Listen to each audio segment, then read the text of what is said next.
Bonjour, nous allons continuer les signes astrologiques avec les scorpions.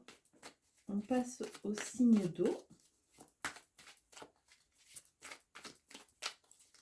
Alors, on va voir ce que ce mois de janvier va vous apporter.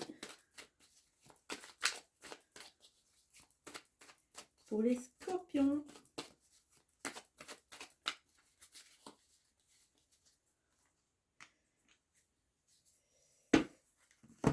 Alors à la coupe, on voit Oma et on voit Oméga. C'est une fin de cycle. Il y a quelque chose qui est en train de se terminer.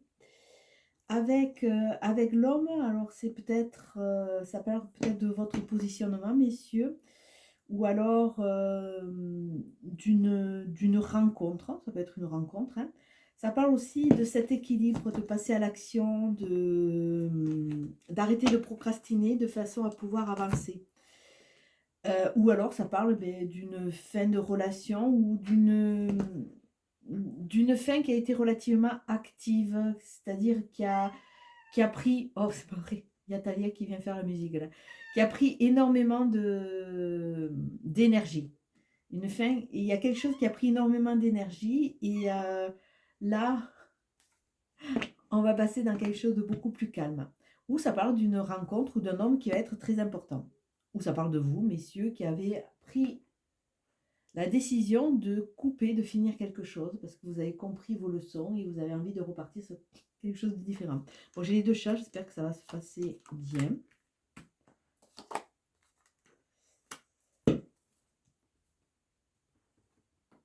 Alors, on a vu qu'il y avait une fin.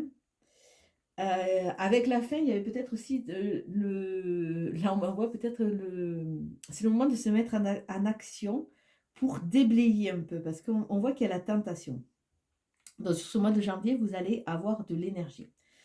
On a vu qu'il y avait une fin, vous allez prendre un peu les dispositions qu'il faut. Vous allez comprendre que malgré tous les aléas, vous êtes toujours debout, que vous avez réussi à affronter. Vous allez arrêter de vous victimiser. Comme cette colonne, on voit que vous avez de très bonnes fondations. Et malgré, entre guillemets, là on peut voir un orage ou quelque chose, les aléas de la vie, il y a toujours ce courant de vie qui est en vous et vous êtes prêt à avancer. Mais on vous dit attention, parce que vous allez avoir de l'énergie sur ce mois de janvier. Attention parce que vous allez être testé, attention aux tentations qu'on va mettre un peu sous votre nez.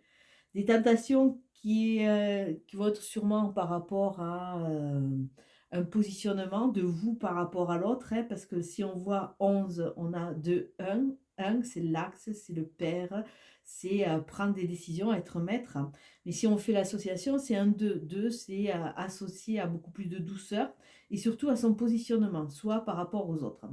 Alors là, sur ce mois de janvier, vous avez des bases solides, vous avez de l'énergie, mais vous allez être testé. Faites attention.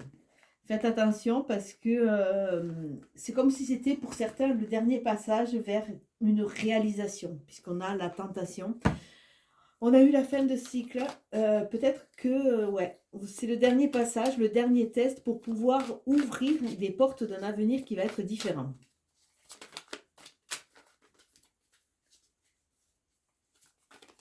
Alors, on va voir.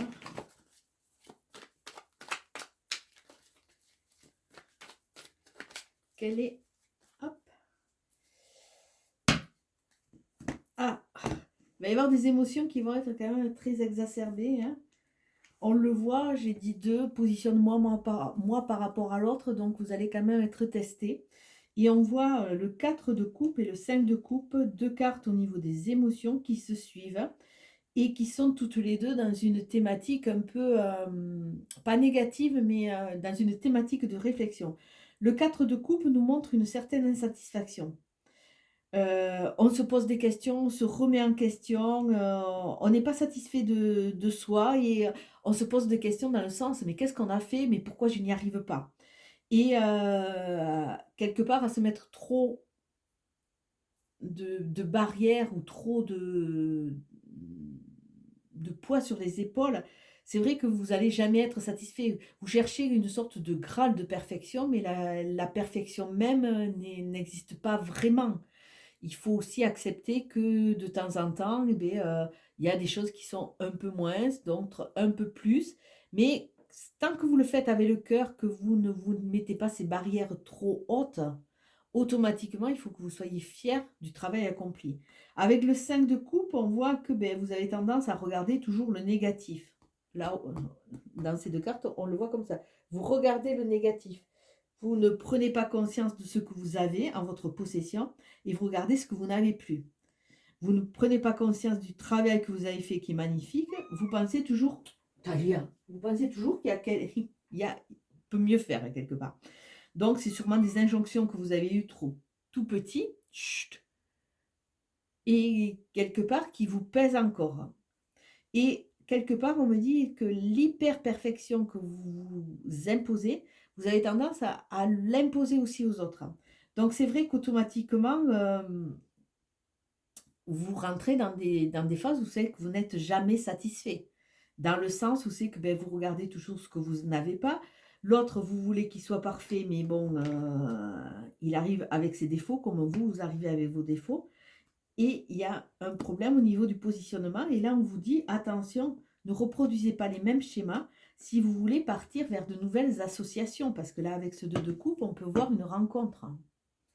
Alors, votre première carte, qui va être votre ligne directrice, c'est l'étoile. L'étoile, faites un souhait, suivez votre chemin, il y a de la protection, il y a de l'équilibre, on veille sur vous, il y a quelque chose de très divin, de très réconfortant.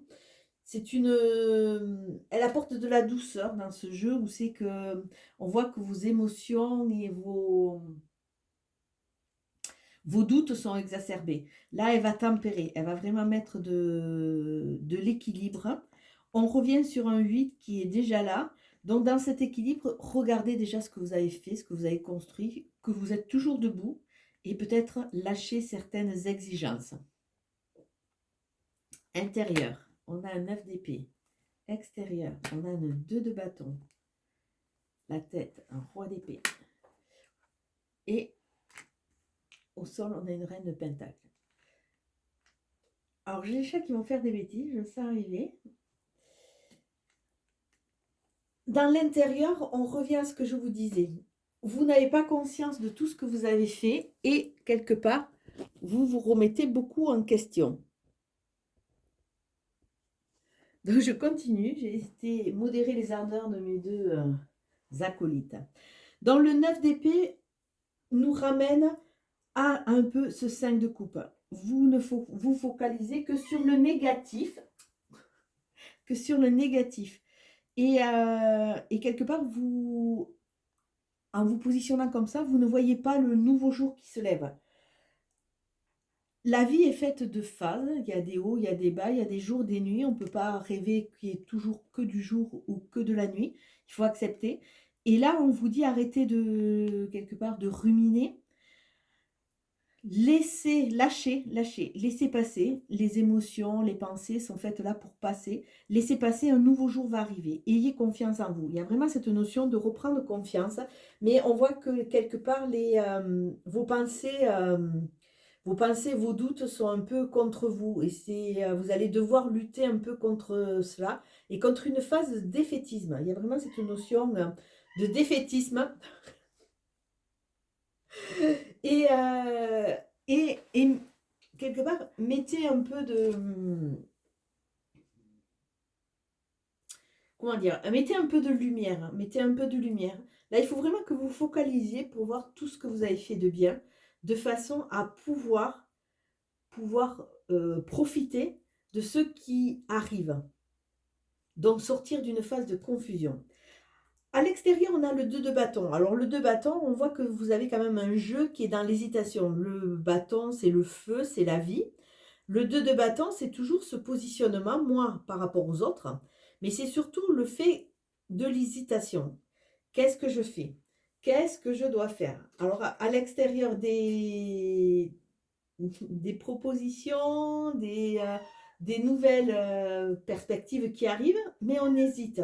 On hésite parce qu'on n'a pas confiance. On hésite parce qu'on est toujours focalisé sur ce qui est noir, sur ce qu'on n'a plus, sur ce qu'on a réalisé, qu'on aimerait que ce soit encore meilleur. Talia, ça suffit là. Non. ce qu'on améliore et et quelque part, heu, on peut passer à côté de certaines opportunités. Et là, on vous demande de vous poser et de voir ce qui vous attire. Faites-vous confiance, faites-vous confiance. D'autant plus qu'au niveau de la tête, au niveau du spirituel, on a le roi d'épée. Le roi d'épée est dans la maîtrise, il est dans il connaît son parcours, il est peut-être un peu en retrait dans l'imaginatif, mais on voit qu'il a il a la posture de roi. Il a la posture de roi, il est bien en phase, il a confiance en lui, il sait qu'il peut maîtriser n'importe quelle situation parce qu'il est vraiment dans cette hyper-analyse. Hyper-analyse, pas dans la réflexion, mais dans l'hyper-analyse. Pas dans le cœur, pas dans la réflexion du cœur, j'ai laissé ma phrase en suspens, mais dans une réflexion analytique de chef d'entreprise, donc il décortique, il a vraiment le sang-froid, il a l'expérience. Donc il y a vraiment ce côté un peu froid, un peu analytique qui vous accompagne. Donc, ben écoutez, il va falloir peut-être lâcher un peu à ce niveau, hein, de façon à revenir en position avec cette terre de reine de Pentacle. La reine de Pentacle qui nous parle de savourer un peu. Alors, décidément, vous n'avez pas de chance parce que j'ai deux chats qui font des bêtises à côté de moi. Parce qu'elle vous dit, si vous êtes bien ancré, si vous êtes bien connecté, vous avez l'abondance à prospérité. À prospérité, non. Vous avez l'abondance à profusion plutôt. Mais il s'agit de voir quelle est l'abondance qu'il y a autour de vous. C'est toujours au niveau de ces exigences. On dirait que vous passez à côté de votre vie sans vraiment savourer ce qui se passe parce que vous avez des exigences qui sont plus, plus, plus, plus. Et il est temps de vivre tout simplement, de vivre l'instant présent de façon à pouvoir savourer ce que la vie vous apporte. De profiter ce que la vie vous offre. Donc je dirais pour vous les scorpions, il faut enlever une certaine exigence, vous portez trop de choses sur vos épaules, vous êtes dans vous avez un besoin de reconnaissance, vous avez un besoin d'exigence quelque part, c'est ce qui, dans cette maîtrise, vous permet d'avancer et vous rassure. Peut-être qu'il faut lâcher un peu la maîtrise, parce que si on voit cette reine qui est dans une position plutôt, la reine, elle est plutôt dans l'attentisme, hein, elle a la maîtrise, elle a son pouvoir, mais elle savoure, elle savoure. Elle est bien ancrée, elle savoure la nourriture, elle savoure sa place, elle est ancrée. Et donc, on vous dit, regardez la vie, elle est pleine de belles choses, hein, et arrêtez de passer à côté, à vous, quelque part, torturer l'esprit, à vouloir toujours des choses ou parfaites ou des choses que vous n'avez plus, qui ne sont plus là, ce qui vous empêche de voir ce que vous avez déjà. Alors, les deux opportunités. On a un roi de coupe et on a un 6 de pentacle. Vous avez deux rois dans votre jeu. Vous avez qu'un arcane majeur. Un arcane majeur. Donc, bon, c'est l'arcane qui va vous protéger, mais on voit qu'il va y avoir quand même beaucoup de travail intérieur. Là, avec ce 9 d'épée, on a un roi de coupe. Le roi de coupe est dans la maîtrise, il est comme celui-là, sauf que celui-là, il est beaucoup plus dans le don, dans l'amour. Mais on voit que vous avez comme blindé un peu votre cœur, vos émotions. On a vu qu'il y avait quand même des émotions qui étaient là, hein. Vous avez blindé vos émotions, vous vous êtes un peu isolé. Il y a une notion de peur. Ce que je disais tout à l'heure. Si vous n'êtes pas dans la maîtrise complète, vous êtes paniqué parce que quelque part, l'imprévu vous fait peur. Il vous semble que vous n'aurez plus, ou votre place, ou votre libre arbitre. Non, mais c'est pas possible, hein. Mais c'est pas possible. Votre libre arbitre. Bon, troisième pause. Je ne sais pas si je vais y arriver. Donc, on voit que vous vous êtes un peu isolé au niveau de tout ce qui est émotion parce que vous avez besoin de cette maîtrise. Alors là, il y a sûrement une blessure de l'âme qui traîne par là parce que on voit que vous voulez toujours paraître, toujours être reconnu, mais déjà, c'est quelque chose que vous ne vous accordez pas. Donc, automatiquement, dans cette effusion ou de qualité ou de mise en place de plein de choses, vous vous perdez en cours de route Et comme il y a cette fragilité, vous vous isolez et vous restez toujours dans l'analyse de ce qui s'est passé, de ce que vous avez perdu, et vous oubliez de voir ce que vous avez gagné quand même, hein, parce qu'il y a quand même un gain. Avec le 2 de bâton, on a le 6 de pentacle. Alors le 6 de pentacle, on voit que bon, le 2 de bâton nous disait qu'il y avait toujours un choix, ou comment se positionner, que faire, que choisir. On vous dit de faire attention parce que le 6 de pentacle, c'est super, hein, mais on voit que vous donnez beaucoup. Vous donnez beaucoup. Quelque part, c'est comme si vous achetiez un peu votre reconnaissance. Vous avez peur que le jour où c'est que vous ne donnez plus, on ne vous reconnaisse plus. Il y a vraiment cette notion de positionnement, de positionnement, de protection aussi, parce que vous partez du principe qu'il vaut mieux donner que recevoir. C'est vrai que si vous donnez, vous restez dans la maîtrise. Recevoir, automatiquement, ça va vous réveiller et révéler vos fragilités. Donc, vous essayez d'avoir toujours cette même mise sur votre vie, sur votre positionnement, sur vos actions, de façon à ne pas montrer la moindre faiblesse qui pourrait quelque part être une porte au niveau de l'autre. Donc, on vous dit peut-être de vous être protégé, de revenir à l'instant présent, de lâcher un peu prise. Mais c'est pas possible, non mais je rêve là, hein. Décidément, hein. De lâcher prise de façon à pouvoir vivre tout simplement, parce que c'est vrai qu'à vouloir tout analyser, à vouloir tout maîtriser, à un moment, il y a une notion de fatigue qui va arriver à se mettre en place et une notion de désillusion. Désillusion.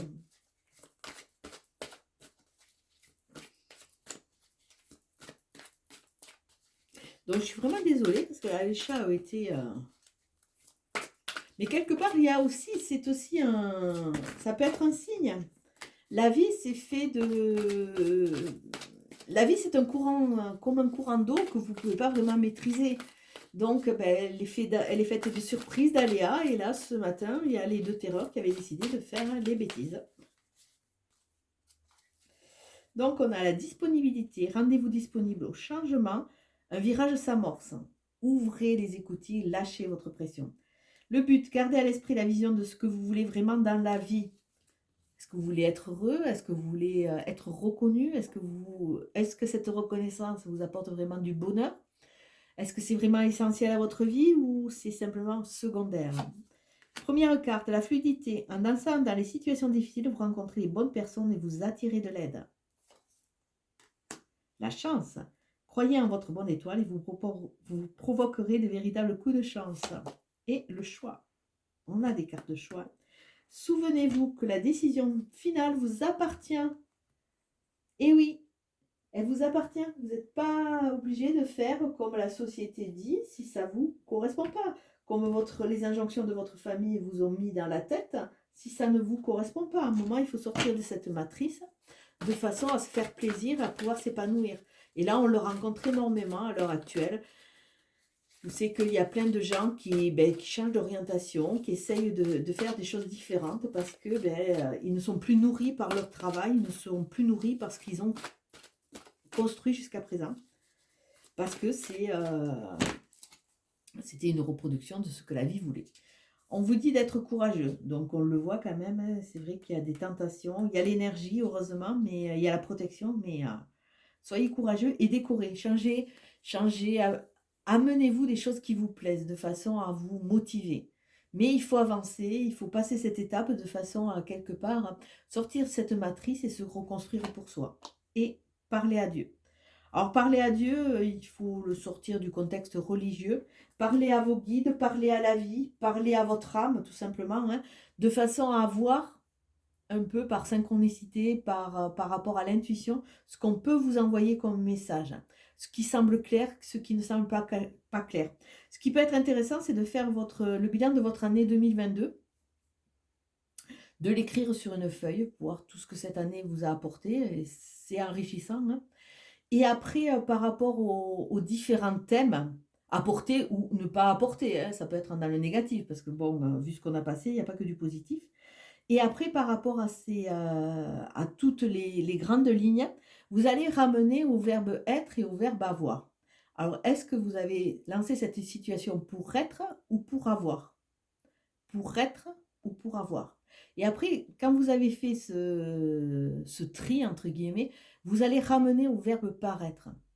Est-ce que si vous avez lancé la situation pour être, c'était pour être pour vous ou pour paraître pour les autres? Alors c'est intéressant ce jeu à 3 verbes parce qu'il va vous permettre quelque part de déficeler et de voir que souvent il y a des programmations qui ne vous appartiennent pas et qui ont été, inoculées un peu au gré de votre vie, par votre transgénérationnel ou autre. Voilà un petit travail. Je l'ai fait faire sur différents groupes et c'est intéressant de dissocier tout ça. Écoutez, je vais vous souhaiter un très bon réveillon ce soir et je vous dis à bientôt. Ciao, ciao.